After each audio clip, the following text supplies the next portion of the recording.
Happy weekend, YouTube. And look what happened. Haircut, finally. Second shot, finally. I'm fully vaccinated. Everything's no, it's not. The only person upset about the hair, apparently, is the son of one of the guys on my hockey team. He was loving the long flow during ball hockey. So I said, I'll start regrowing it back right now for you. So, anyways, got lots to get to today. First up, the next in the Firefly book series called The Ghost Machine. This book takes place between the end of the Firefly series and the Serenity movie, like the last one I reviewed did. And in it, Mal and his crew on the Serenity have set up a meeting on a I can't remember which world it is, with a go-between from Badger, the criminal guy that they always take shipments from and stuff like that. And when they show up and make this rendezvous with this guy, it's Mal, Zoe, and Jane that go out to meet this guy. And Mal just gets an off feeling about this crate that they want to transport to this client. And Mal says, "No, we're backing out of this." Ends up in a gunfight. They kill all the bad guys. And but Jane is like, "Dude, let's just take it. Like, why don't you want to take this package?" And Mal just has this bad feeling about it, right? So Jane kind of, it's a big to-do. Mal and Zoe go back to the ship. Jane is left to walk in the hot desert, and he ends up taking the crate with him and sneaking it aboard the ship later on.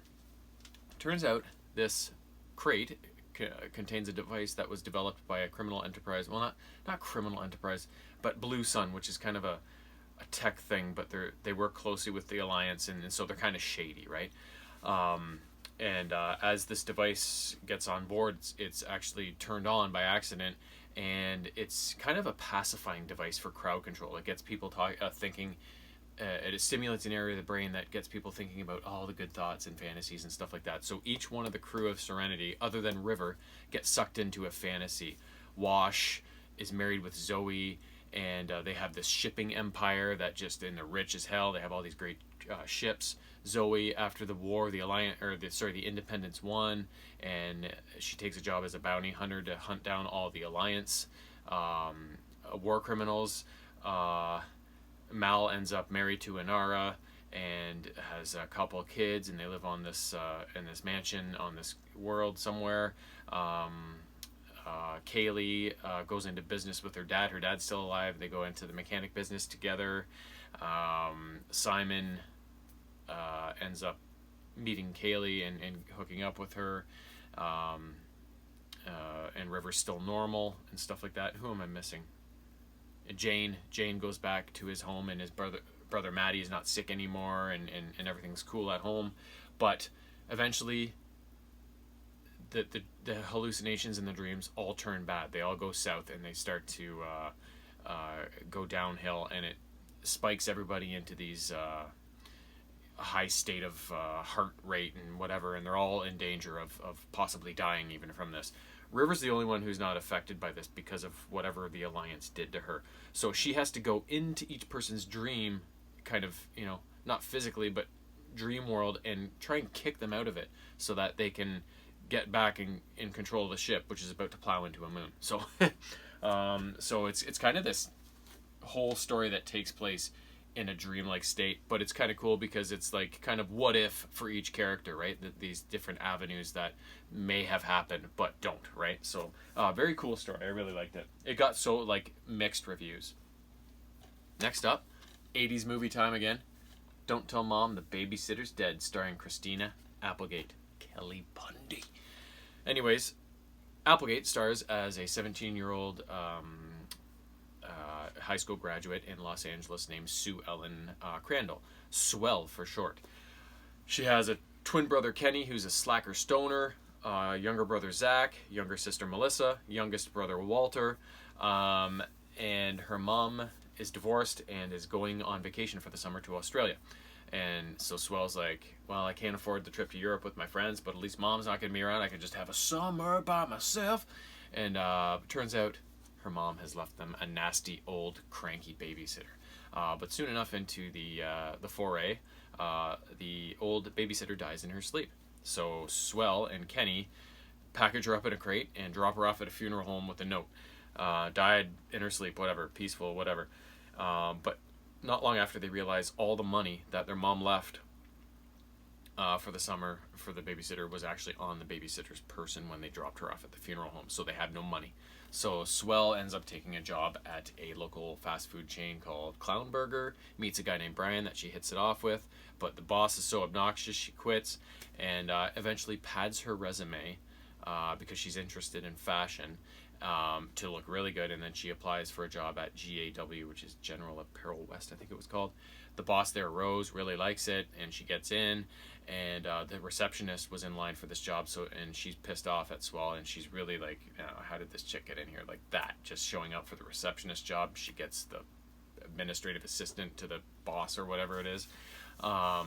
So from then on, it's kind of this escalating situation where Swell has to try and navigate things at work, which she's not qualified for, and try and get other people to do stuff for her and navigate that. She uses petty cash to pay for groceries until she gets paid. There's all these things going on. She's got Kenny at home who doesn't want to take care of the younger siblings, and with his neglect, Walter ends up falling off the roof and breaking his arm. And so it eventually all culminates when a fashion event has to take place, and Swell offers to host it at her home and make like these are her kids and whatever, right? Like and just put on this swanky affair. Kenny acts as a chef, and the kids act as kind of coat takers and valets and stuff like that, and they try and pull off this event, and but unfortunately things go south, and her mom gets home early during the event, and things just unravel from there. So really funny movie, really cool movie. I watched it a lot as a kid, and I think primarily because of Christina Applegate, but outside of her, it's just a really good kind of fun movie. Next up, very closely related, Adventures in Babysitting. Elizabeth Shue stars as another 17-year-old female, and she has a big anniversary dinner or something like that planned with her boyfriend Mike, but he cancels at the last minute. So then she invites her friend Brenda over to kind of be miserable and all that stuff. And while she's over, her mom comes in and says, well, since you're not doing anything tonight, would you like to babysit for the Andersons? Which consists of Brad, the older brother, and Sarah, the younger sister. So she's like, well, I may as well. I got nothing else to do. So she goes and takes care of the kids. Everything's going normal until Brenda calls her from the bus station in downtown. Is it Chicago? I think they're in. Yeah, I think they're in Chicago. And says, oh, there's a guy here with a gun. There's crazy people. I ran away from home, and now I'm stuck. I have no money. I'm stuck at the bus station. You got to come get me. But Chris is like, I can't go into the city with my mom's car with these friggin' kids I'm supposed to be babysitting. But the kids she eventually agrees, and then the kids eventually blackmail her into letting them come with her.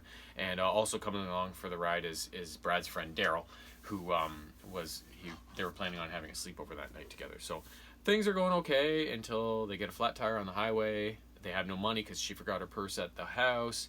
So a tow truck driver named John Pruitt helps them, says, I'll pay for your tire. You kids just shouldn't be out here on the street. But he's kind of rough and burly, right? So they're like, on their way to the garage, John Pruitt gets a CB message from his boss saying, I think your wife's with that guy again. So he's like, BAM! And he goes to this house and pulls out a gun. He's going after this guy. And the kids are like, what the hell? And so they kind of escape while all this is going on, and they get into the car of the guy who's banging John's wife, and turns out it's being carjacked at the time. And so they're sped away with a car thief and end up at the car thief's headquarters, chop shop or whatever, where the big brass are like, you brought these kids back, what the hell? What are we going to do with them, right? So the kids are like, oh God. And eventually, though, while they're held captive, they escape. And Daryl takes a Playboy with him that he sees sitting out on the table. Turns out there was a lot of plans written down in this Playboy, and these guys want it back. So the rest of the movie is just these kids kind of getting through Chicago with no money, no vehicle, with a gang of car thieves chasing them, and it all ends up at their parents' kind of skyscraper office building where they're hosting a party for some sort of launch or whatever, I don't know, and they have to kind of solve things and not get caught in the process of solving things. So another just 80s classic goofy young kid adventure funny thing, right? So really good movie. Next up, Jimmer and I recently completed the game, Transformers Battlegrounds for PS4. This is based on the current Transformers Cyberverse TV show, which I haven't watched yet because I like to get them all on DVD, but they don't really release things on DVD anymore for Transformers, so that's sad. But it's one of those tactical games where you take turns and move a certain number of spaces, and then you can either, depending on how many spaces you move, you can perform this move or whatever. So it's like kind of like Mario and Rabbids Kingdom or whatever that we played recently. So it's not an action game; it's one of more of those strategy, tactical, turn-based games. The story is that Bumblebee is in Central City, and Optimus Prime is missing. Megatron's going after the Allspark, and Bumblebee, Teletrain X has located a human that, which is you as the player, that you steer everybody where to go. That Teletrain X thinks we should hold on to this human and keep him with us so he can help us navigate this Earth landscape that we're not familiar with, right? So you take the role of this human that is up in the air with Teletrain X, and you control the action from above, sort of thing. That's kind of the premise. So as you go along through the 3 or 4 different acts, I don't remember, Central City, some sort of desert, and then Cybertron and Iacon City. So I think there's only 3. But as you steer through this adventure, Bumblebee eventually rescues Grimlock, Windblade shows up, and eventually RC, Wheeljack, and finally Optimus Prime join the party. And as you go along and complete missions, you earn credits, you can unlock different moves for each character and stuff like that. And and eventually face off against Megatron in the end and save the day. So I didn't realize it was going to be a tactical based game when I bought this. I thought it was just going to be a regular adventure game, but so it's kind of cool because I don't have that many of those types of video games, but every once in a while, like, I like to play them. Like XCOM was like that, Mario Rabbids, and this one. I think I only have the 3, so kind of a cool little surprise and a neat little game. Next up, and this was used, so it doesn't really have a cover, but it's NHL Faceoff 2000 for the PS1. If you remember correctly, this is probably the 5th game in this franchise that I've reviewed in the last while, because I've been playing through them. The first game was my favorite in this series, but this one is probably a close second now. They brought the hitting back into it, the easier type of hitting, which is so fun in hockey games and is key to being a successful hockey game. And the game pace is good, the graphics are good, gameplay is good, everything about it is good. So it's really close to that first entry that just played so easily and smooth and was just so much fun.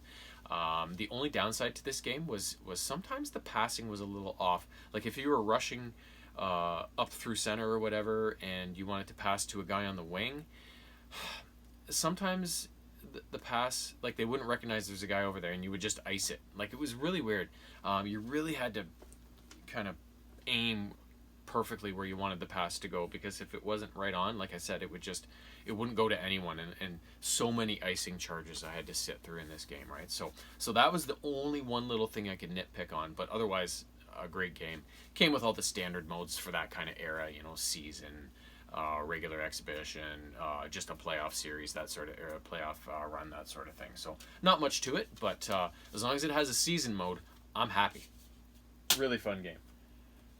Last up, and this was a sleeper hit, my son really likes Kermit the Frog, and I loved the Muppets when I was a kid, so I was like, I should see if there's any Muppets video games. I looked, I picked the one that got the best reviews, and I ordered it on eBay, and it is Muppets A Party Cruise. In this game, the Muppets are all sitting around, and they're reminiscing over a cruise they had taken and looking through this picture book, photo book that from the trip. And so it kind of goes back in time to when they were first boarding the cruise, and the Muppets found out that they thought they had bought first class tickets, but they had not. They are in the very lower decks of the ship, near the engine room and that sort of thing, and they want to work themselves up to the first class cabins. And so in order to do so, they go on this adventure where they play games and earn party favors, and with a certain number of party favors, it gets them up to the next deck in the ship, and there's 5 total decks in the ship. With each deck, the game board gets bigger. It's kind of like you roll the dice or whatever, or spin the wheel, and move a certain amount of spaces, and you enter either a blue, red, green, or yellow door. Blue, red, green is a mini game inside of those doors. Yellow is kind of like a lottery game where you can win credits. In the blue, red, and green mini games, if you win the mini game between the 4 players, you win that colored party favor, and the game is over when you reach a certain target amount of party favors of any one color, sort of thing. So it's really hard to explain, but once you get into it and you start playing it, there's so many little aspects of it, and it is so much fun. It is so funny.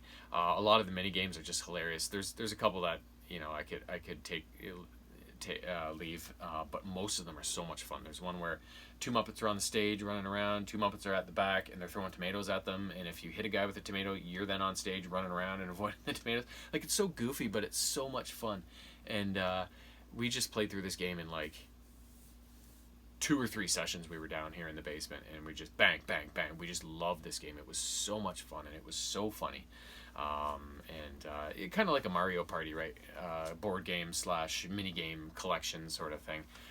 That it's that style of game, but no matter the case, it's hilarious. It was cheap too, so if you like the Muppets, if you like that style of game, this is a no-brainer. Just get it. If you just like hilarity too, buy the game. So that is all for today. I will be back.